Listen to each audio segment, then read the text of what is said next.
हाँ माँ। बेटा तुम किसको लेके आई थी? कैसे है वो? कहाँ?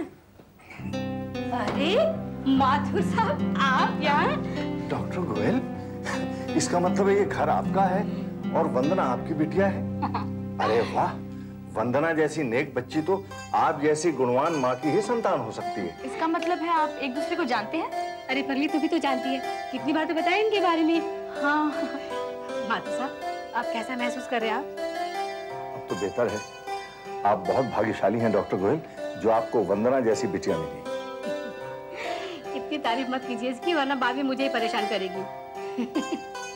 अच्छा, इसने कुछ खिलाया पिलाया आपको या सिर्फ बातों से ही मूव करती रही? अरे इसने तो मेरी बहुत सेवा की है और इतनी सेवा तो कोई अपना ही कर सकता है। खुश रहो बेटी। अच्छा डॉक्टर गोयल, तो अब मुझे चलना चाहिए। माथुर साहब, आप चल तो पाएंगे ना? मेरा मतलब है दर्द तो नहीं होगा आपको?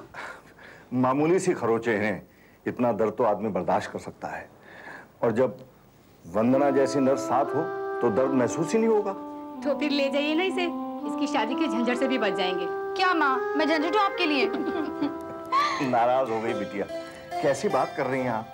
वंदना की शादी का कोई झंझट नहीं होगा डॉक्टर गोयल, बल्कि वो इंसान खुशकिस्मत होगा जो इसे अपने घर में ले जाएगा। बल्कि मैं तो ये कहना चाहता हूँ कि वो खुशकिस्मत बनने का मौका आप हमें दे दें। जी? मेरे कहने का मतलब ये है कि अगर आपको एतराज ना हो तो वंदना को मैं अपने घर की बहू बनाना चाहता हूँ। इसमें एतराज कैसा? ये तो बड़े सौभाग्य की बात है। लेकिन अब लेकिन कुछ नहीं डॉक्टर गोयल, आपको नहीं मालूम कि ये बात कह के आपने मुझे कितनी खुशी दे दी है। अरे रहने दे बेटी, रहने दे। हमारे यहाँ बेटियां पाँव नहीं दबाया करती। ओहो बाबूजी, कुछ नहीं होता है। लीजिए दूध। अब सुनाइए, कौन सी खुशखबरी सुनाने वाले थे? इस घर में तो खुशखबरी सुनने के लिए कान तरस गए। वही सुनाने जा रहा हूँ गायत्री। देखो, वंदना जैसी सुशील कन्या बड़े सौभाग्य से मिलती है। वो जिसके घर में भी जाएगी उसे स्वर्ग बना देगी। वो हमारे घर की बहू बन के आए, ऐसी मेरी अभिलाषा है। अगर ऐसी बात थी तो आप डॉक्टर गोयल से बात कर लेते। मैंने बात छेड़ दी है और ऐसा लगता है कि उन्हें एतराज भी नहीं है। बस वो इस घर की बहू बन के आ जाए, मैं समझूंगा कि मेरा मंदिर में गिरना सफल हो गया। बाबूजी दिखने में कैसी है वो? बेटी एकदम देवी की प्रतिमा जैसी है। अरे वाह, दुल्हन वही जो ससुर मन पाए। भैया आप तो बहुत लकी हैं, आपकी प्रार्थना एक बार में भगवान ने सुनी। देखिए देखिए कैसे शर्मा रहे हैं। अरे मैं शर्मा थोड़ी रहा हूँ, मैं तो बस ये कह रहा हूँ कि शादी के मामले में लड़की की राय लेनी बहुत जरूरी होती है। पर सेतु, वो शर्त वाली बात तो तुम्हारे दिमाग में नहीं घूम रही है? शर्त? कौन सी शर्त? नहीं वो सुमन, वो कल सेतु ऐसे ही कुछ बात कर रहा था। नहीं, मैं तो सिर्फ ये कह रहा था कि ये जानना बहुत जरूरी है कि लड़की शादी करना चाहती है या नहीं। वो ऐसी वैसी लड़की नहीं है सीतू, वो अपने माँ बाप के आदेश का पालन करने वाली लड़की है। फिर भी बाबूजी, ऐसे मामलों में लड़की का विचार क्या है ये जानना आवश्यक है ना सेतु? राइट। हाँ हाँ, मैं वो चाहता हूँ कि सेतु और लड़की आपस में मिल लें, जान पहचान कर लें, उसके बाद ही फिर बाद में सब कुछ तय कर लेंगे। ठीक है, तो आप कल ही डॉक्टर गोयल को फोन करके बता दीजिए कि हम मिलना चाहते हैं। इसी बहाने घर भी देख लेंगे, लड़की को भी देख लेंगे और बाकी सारी बातें भी तय हो जाएगी। बाकी की सब बातें का मतलब क्या है माँ? सेतु भैया का क्या रेट लगाया आपने? चुप, तुझे पता है हम दहेज नहीं लेते। मैं कल ही डॉक्टर गोयल से फोन पे बात कर लूंगा। पर बाबूजी, मैं कल से 3 दिन दिल्ली में हूँ, यहाँ नहीं हूँ, तो मेरे आने तक रुक जाइए ना, बाद का प्रोग्राम बनाइए। अरे अमित भैया, अगर आप दिल्ली जा रहे हैं तो जाइए ही ना। वैसे भी यहाँ सेतु भैया की आवश्यकता है, आपकी नहीं। बाबूजी, मेरा तो अभी से जी कर रहा है उसे देखने का। एंड आई एम श्योर कि सेतु का भी जी कर रहा होगा उसे देखने का। क्यों? देखिए देखिए देखिए जरा कैसे शर्मा रहे हैं। घबराइए मत, आपकी शादी आज नहीं हो रही है। आप लोग भी कमाल करते हैं। चिढ़ाओ मत मेरे बेटे को, हाँ बोल देती हूँ। चलो।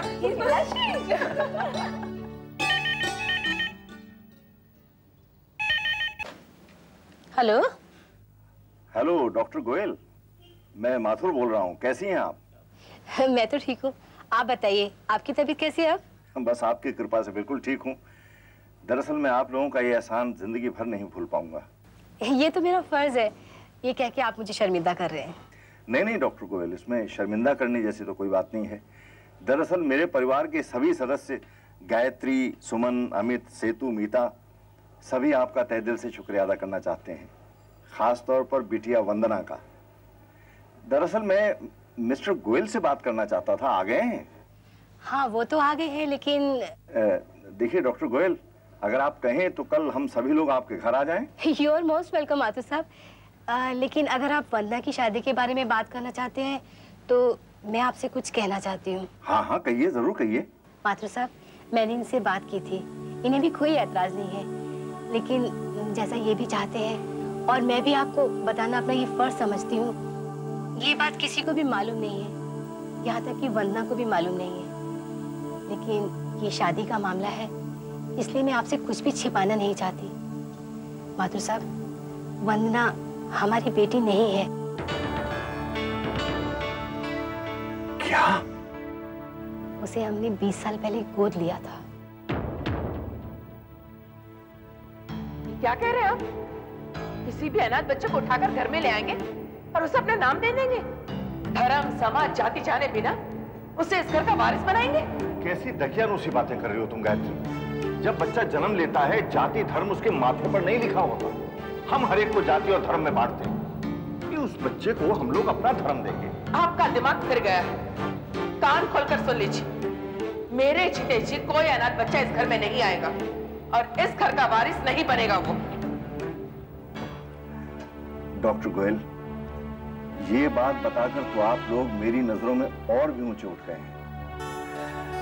वंदना को जो शिक्षा, प्यार, संस्कार आपने दिए हैं वो तो कोई सगे माँ बाप भी नहीं दे पाएंगे। बस यही है ना कि वंदना ने आपकी कोख से जन्म नहीं लिया, बाकी उसने आज तक जो कुछ भी पाया है वो आपसे ही तो पाया। डॉक्टर गोयल, हमें कोई फर्क नहीं पड़ता। जिस तरह से आप लोगों ने 20 साल पहले की बात को भुलाकर वंदना को अपना लिया है, वैसे ही हम लोग भी ये बात भुलाकर वंदना बेटी को अपने घर की बहू बनाना चाहते हैं। लेकिन माथुर साहब, फिर भी आप एक बार गायत्री जी से पूछ लेते।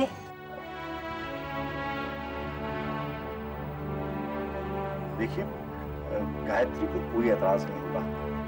मैं कह रहा हूं ना, उसकी आप बिल्कुल चिंता मत कीजिए। दरअसल हमें आप लोगों की रजामंदी चाहिए। ये तो हमारा सौभाग्य है कि हम आप जैसे लोगों के साथ नाता जोड़ने जा रहे हैं। आप किसी भी दिन हमारे घर आ सकते हैं। फिर नेक काम में देरी क्यों? वो कहते हैं ना, शुभस्य शीघ्रम, शुभ कार्य बहुत जल्दी होना चाहिए। तो हम कल ही आपके यहाँ आ जाते हैं। You are most welcome. Thank you doctor Goyal.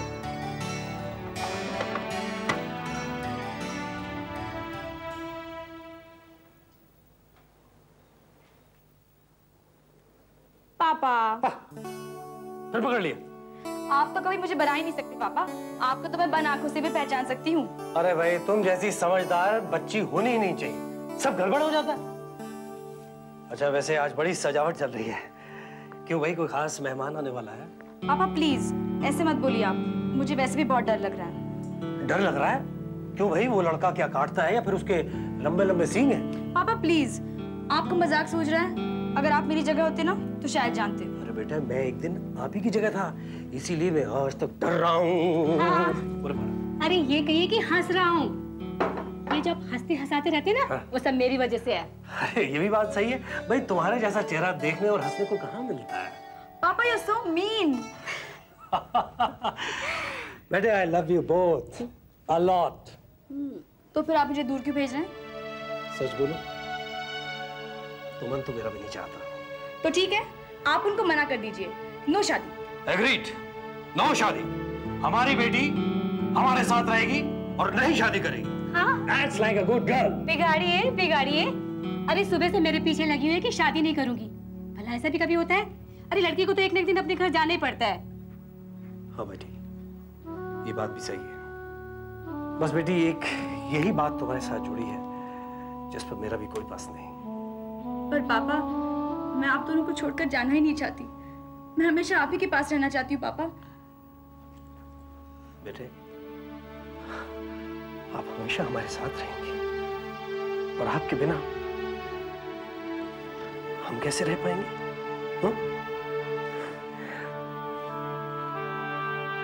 दूर जाने का मतलब ये नहीं कि तुम हमसे जुदा हो रही हो। तुम जब भी हमें याद करोगी हम तुरंत आ जाएंगे।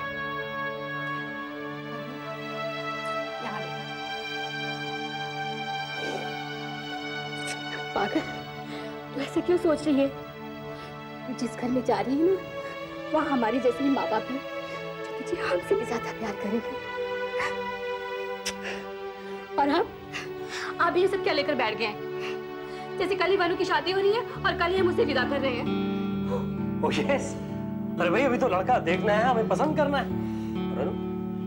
अगर वो लड़का तुम्हें पसंद नहीं आया ना तो झिझकना नहीं, फौरन पापा को बता देना, कैंसिल। अरे बेटे, तुम्हारी खुशी से बढ़कर हमारे लिए और कोई चीज नहीं। थैंक यू पापा।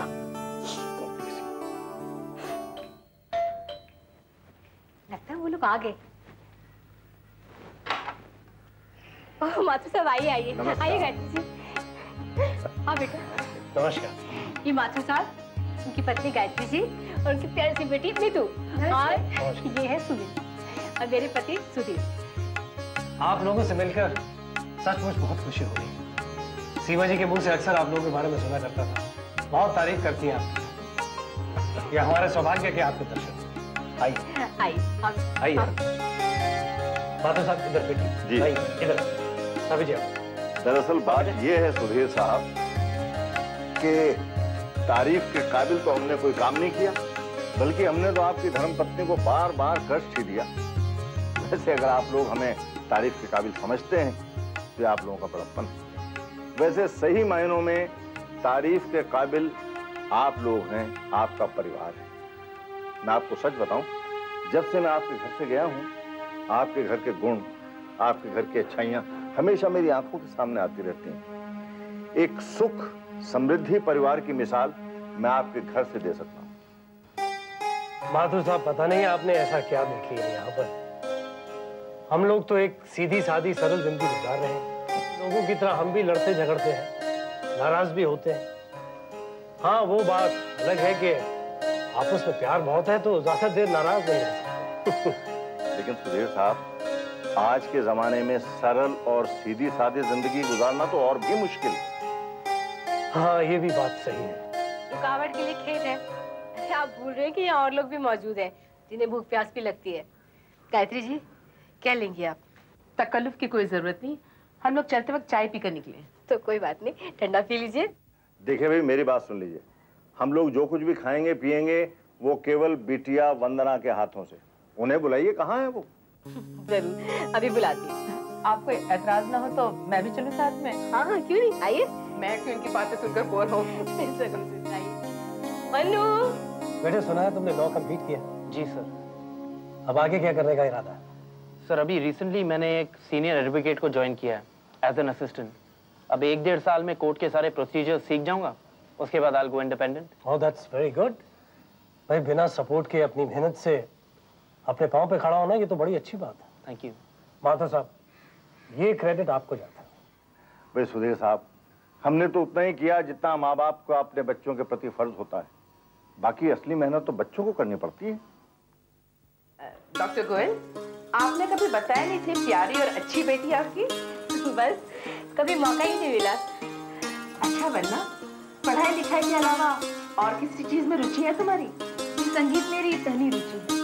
इसके अलावा घर सजाना और थोड़ी बहुत कुकिंग भी कर लेती हूँ।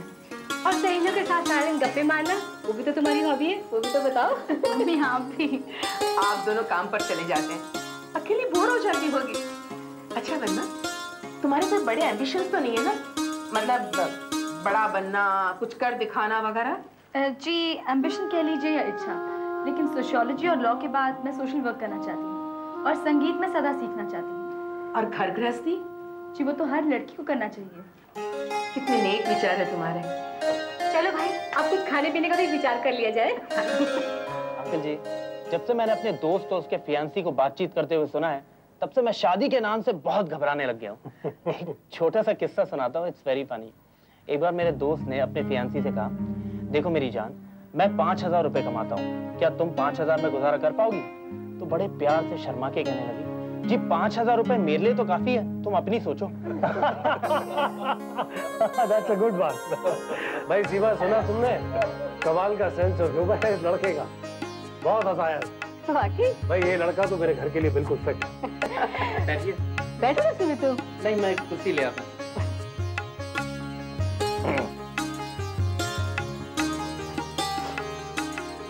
बात है तू भैया खुद बैठे और नंजना को।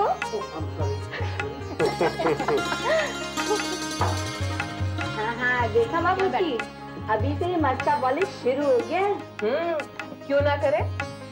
वंदना जैसी पढ़ी लिखी और समझदार लड़की, और फिर भी ठहरी, आज तक मैंने जिंदगी में नहीं देखी। गोयल साहब, मेरा तो दिल करता है वंदना को आज ही अपने घर ले जाओ। पहले आप कुछ लीजिए तो सही। डॉक्टरों ने मना कर रखा है, मगर फिर भी आज मुंह मीठा करूंगी। माधव साहब, हमें अपने बच्चों की राय जाननी चाहिए। बिल्कुल सही कहा आपने। भाई आफ्टर ऑल जिंदगी तो इन दोनों ने ही बितानी है।